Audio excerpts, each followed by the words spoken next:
Okay, so there's a new law in the books, PA 25-1, and it means your town now has to create a list, an inventory of what it calls developable land. What ends up on that list, and maybe more importantly, what doesn't, could really impact your property. So let's break down exactly what you need to know. So let's just get right to it, because this is the question at the heart of our explainer today. Because of this new state law, your town is literally making a list of land it sees as being available for future housing projects, and you absolutely need to find out if your property is on it. You know, for the longest time, the belief has been pretty simple. My private land is my private land. End of story, right? Well, PA 251 has created a whole new reality. Your town is now mandated to inventory properties for potential development. And here's the kicker.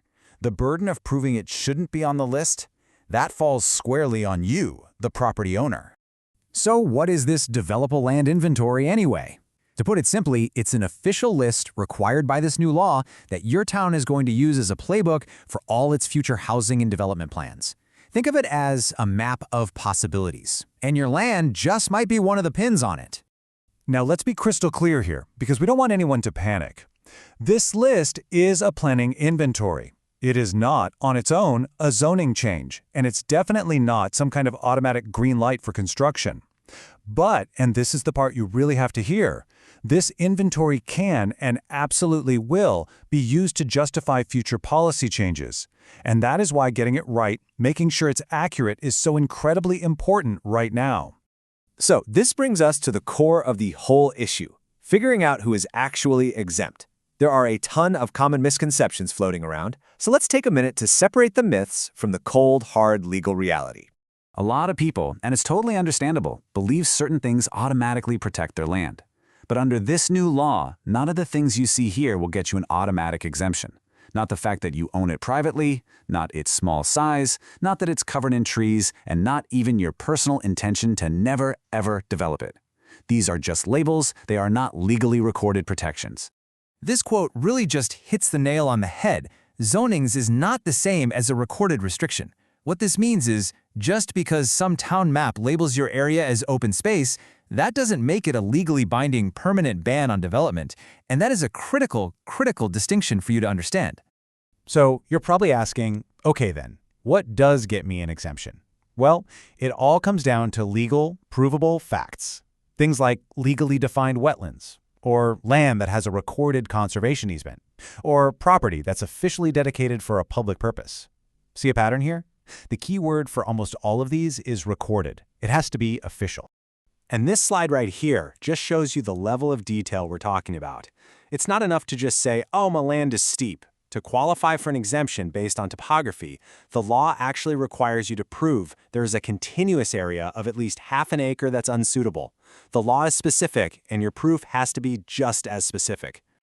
I know this might sound a bit complicated, but there is a clear process. So let's walk through the 3 lawful pathways you can take to make sure your land is designated properly. Your whole strategy can really be boiled down to these 3 powerful actions.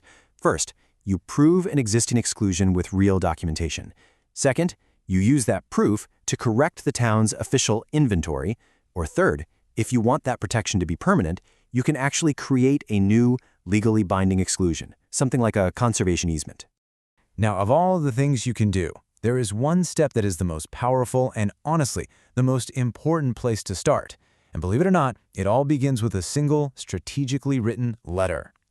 The goal of this letter is so simple, but it's also incredibly profound. You have to force a paper trail. You are officially putting your town on notice. You're asking them to apply the law correctly to your specific piece of land and to document how they made their decision. This is all about accountability. Your letter needs to ask 3 very direct questions. Number 1, is my property on the list? Number 2, if it is, show me the map and tell me exactly why. And number 3, here's my proof that an exclusion applies, so please remove the excluded part and correct your records. It's direct, it's based on facts, and it demands a formal response.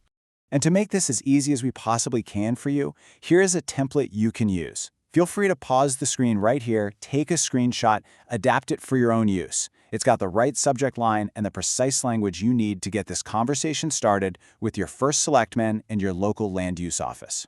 So, As we wrap this up, just remember that all of these steps, everything we've talked about, it's all about one thing: you taking control and protecting the future of your land. This is not something you can leave to chance or just assume everything's okay. The most crucial point is this: do not guess about your property's status. Get the official map from your town. Get the facts about why you are or are not on that list. And if the record is wrong, you've got to take the steps to fix it. And that really leaves us with one final powerful question. When it comes down to it, who decides the future of your land? A line on some planner's map? Or you? Thanks for tuning in.